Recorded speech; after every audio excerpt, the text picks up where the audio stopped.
Hello Reformers and welcome back to Mountain Blade Warband. Now, I don't know whether you caught that, but in the text log it just said that Dirtios Castle has been taken by us, I think? Yeah, the Kingdom of Reformia has taken blah blah blah from blah blah blah. Yeah, that's what we've done. Yes, we've taken Dirtios Castle from the Nords, so that's fantastic. That means I don't have to do anything in regards to that, so that's really, really great. Now, the one kind of unfortunate thing that I had to see just before I started this recording while I was rejuvenating our forces, just making sure that everyone was healthy and ready to go and fight, Lord Tarchius escaped by himself. Yeah, he escaped by himself. So basically, this rescue effort that we're attempting to do here, that's kind of pointless. Which is a bit of a shame, really, because I came all this way just to save Lord Tarchius, and now he's just like, yeah, sucker, I escaped by myself. So yeah, that's not very good, is it? No, not very good at all. But I guess it's okay, because he does, obviously, you know, get free, and he starts to defend our territories once again. But then you've got to take into account the fact that his relation is not going to go up with us, you know. He's just going to be like, yeah, I escaped by myself. You didn't help me at all. So yeah, our relation with him is the same, which is certainly something that I wanted to try and remedy with that rescue attempt, you know, because with the rescue attempt, I think we probably would have gotten maybe 10 relation with him. I have no idea actually how much relation I would have gotten with him, but it would have been a nice chunk at the very least, and that's kind of what I was aiming for, but unfortunately, no. Didn't work out how I wanted, but, well, that's just how it goes, isn't it? I mean, we just really have to maybe act a little bit quicker in future, maybe something like that. I mean, I wasn't aware that he was even in prison until he, you know, until I needed to find him, basically. But, yeah, anyway, we're gonna try and see if I can just eliminate these guys. There we go, thank you. And what do we have? What do we have left? Well, we lost 10 units.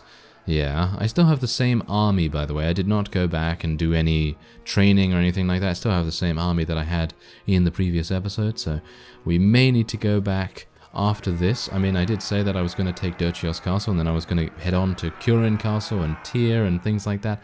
Maybe what we can do is make a brief stopover nearby and see what's going on.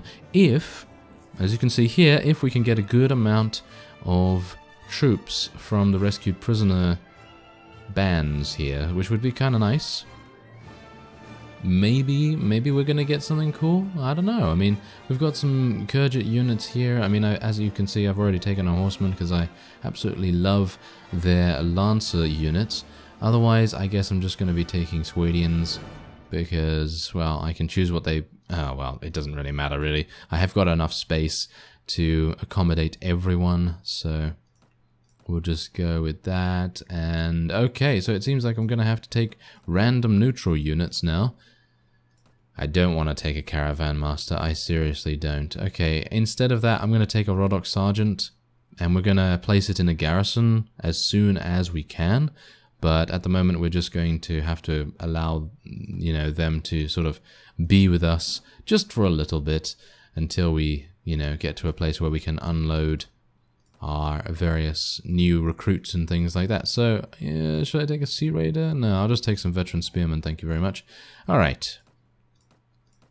Sounds good to me. I don't know why I took that prisoner, to be honest. It's absolutely pointless. We've got so much money as it is. Alright, so Yelbegi Castle. Well, Lord Tarchius is... he's really, really upset, basically. He has an extremely low relation with us right now, so he would technically benefit from this.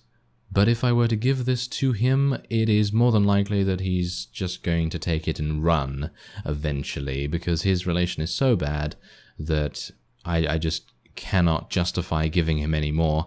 And it's kind of similar with Lord Play as well. Lord Play is also having a couple of difficulties with his relation levels. So I might have to just try and give him some villages or something like that. That might make a difference. But anyway, Lord Garmal, I think, is going to take this one. Or Lord Murchild? Lord Murchild, why not?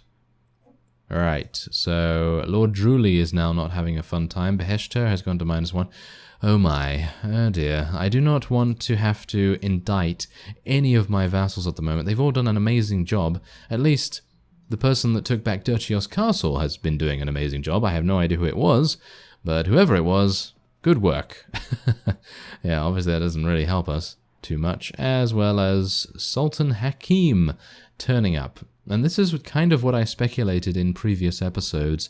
You know, I was talking about how maybe the majority of the Saranid vassals, considering they basically abandoned the lower towns to us, I would assume that they are, you know, majorly sort of defending this area around here. And I've just realized that I can't even sell at the town. Yeah, can't even sell at the town or anything like that. Alright, well, it seems like we're just going to have to wait and see what happens. What does he have? Oh, he's actually already gone inside. Well, that's not very nice. Okay, so he has Mamluks, he has veteran footmen, and that's basically it.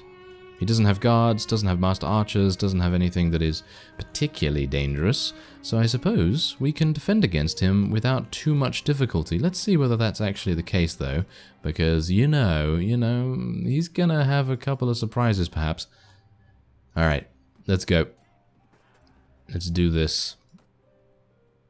I don't know whether this is even worth this, to be honest. I mean, 153 versus the enemy's 340. I mean, technically, we have this in the bag. Technically, we have this in the bag. There's no real reason for me to worry about it.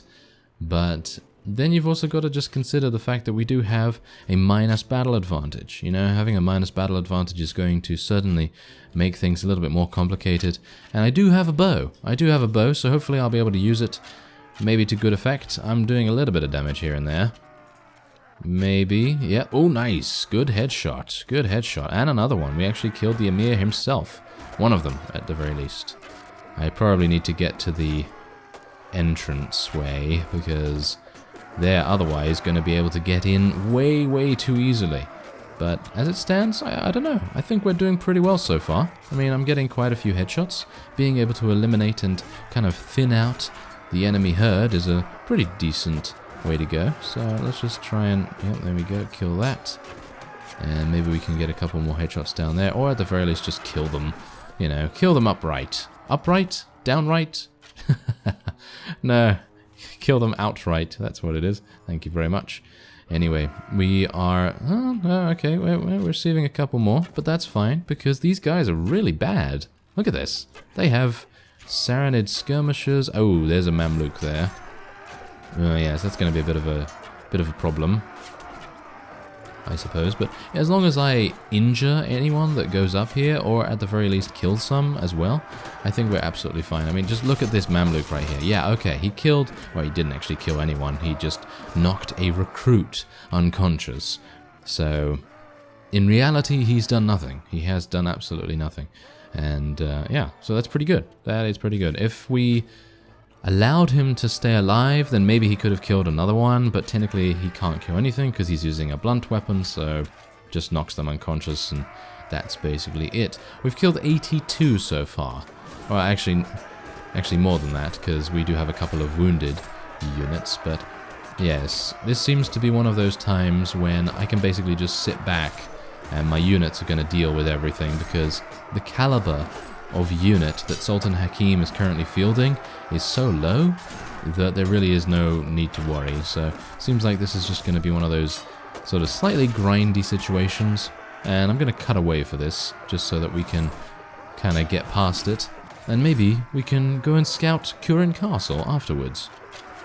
Well, what can I say other than King Barney has been getting many, many kills. I've literally just been standing here, just doing my overhead slash with our axe, and basically all of the Saranids are looking over to their left, and that basically just means that I have a massive opening to do the damage that I need to do, and, well, yeah, he gained level. He actually did gain level, which is really, really great. Anyway, we killed 228 wounded, and we lost a grand total of, well, 9, I guess.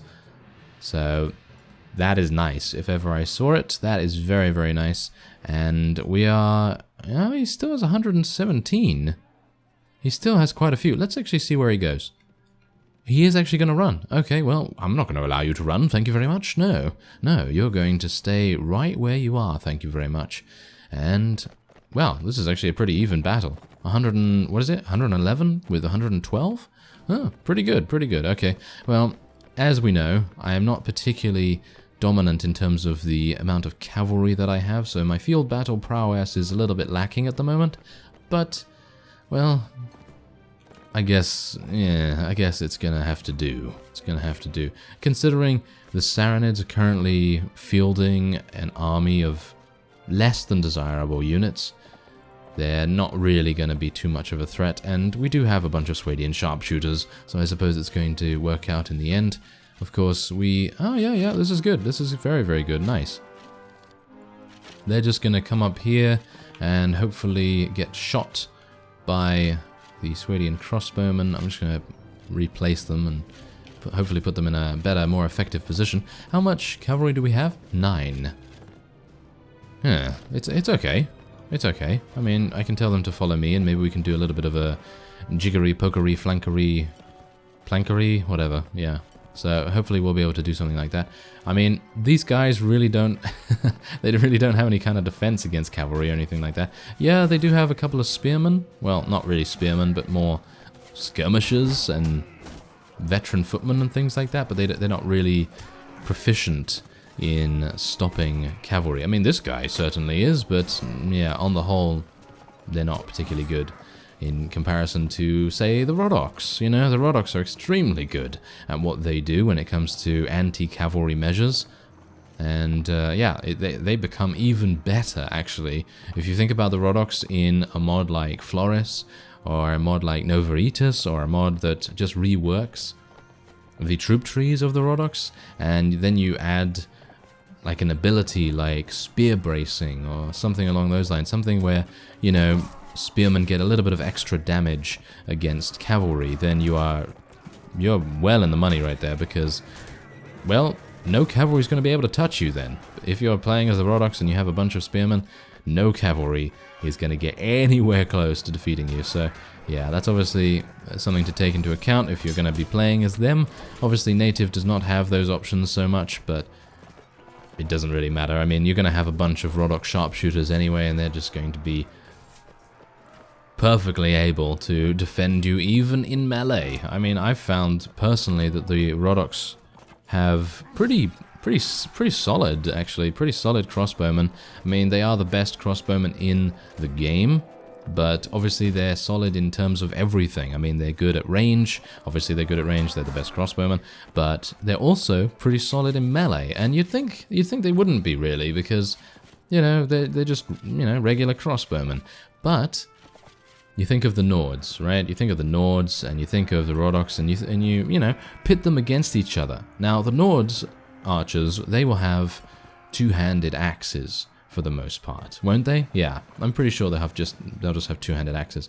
And if you pit a Rodok crossbowman who has a shield, you know, against a Nord archer, it's more than likely that you are going to see the Rodok win just on speed alone. Because the Nord is going to be using a two-handed axe. I'm just going to tell everyone to charge in here so that we can get this done. There we go. And yeah, so if you think about the speed in comparison to the power, then the Rodok is going to win quite a few times, I guess. I mean, obviously I haven't done any tests on this or anything like that, so this is basically just conjecture. But for the most part, you would expect speed to win out most of the time. And of course also the fact that a shield is much, much easier to use in comparison to parrying a particular direction. So obviously the Nord has to have a lot more skill in regards to fighting in melee. Now, yeah, that was the main reason why I wanted to find a town, and the general reason why I headed off into Sargoth's direction, because I was just like, yes, I'd like some food, please. Didn't really work out too well. Didn't really work out. So, yeah, as you can see, this is a defector. Yes, this is a defector's fief, as we thought. So, they have very, very good defense. I mean, they have 53 veteran archers, and, well, don't even get me started. I mean, 16 huskarls and 51 veterans, that's a bit much, isn't it? That's a bit much. Okay, we're not going to go for Current Castle just yet. I'd love to be able to eliminate the Sarranids as fast as I can, but if they have an amazing defense like that, I might have to call for some reinforcements. Now, let's have a look. Who do you have here? 92 veterans. 92 veterans, 80 veteran archers, 9 huskarls, hilariously enough less than the castle, but, well, the army composition is very good. Yes, certainly. Okay, so I guess it's as good a time as any to call for a campaign of sorts, because we are certainly going to need to head in here at one point or another, and I don't really want them to gain back their strength. So if I were to sort of lay off and allow them to recuperate themselves and things like that, then obviously they would be back to full strength, and it would be even more difficult to take these things in the future. So let's level up Lezelet here. He's going to get another point in Trainer, another point in Engineering. Of course, that's going to help us to build our ladders, siege towers, etc. really, really fast. And then, of course, we have Barney, who has also leveled up thanks to our small kind of killing spree in the siege defense there. So, what are we going to do? What are we going to do? Well, obviously, not Persuasion, not Prisoner Management, none of these medicinal skills. Don't need Pathfinding. Trainer, I suppose. Trainer is a pretty reasonable thing to go for at the moment. I mean, I could go for another point in Power Draw. I guess I'm going to go for another point in Power Draw. And then I'm thinking maybe we want to go for some more Intelligence, just for the sole reason that getting additional Trainer is very important at the moment. And I think, I don't know, I mean, Barney is 31, so it's going to be harder and harder for him to level up as time goes on, and I mean, it's already pretty difficult for him to get levels, so I guess going for Trainer and allowing him to get armies trained up that much quicker, well, I think that's a pretty good idea. Anyway, I'm going to be speaking to Borcha here. He is the person I usually speak to when I want to assemble a campaign, and we're going to call for our vassals to come and help us. Anyway, we'll save that for the next episode. I thank you very much for watching, and I will see you next time.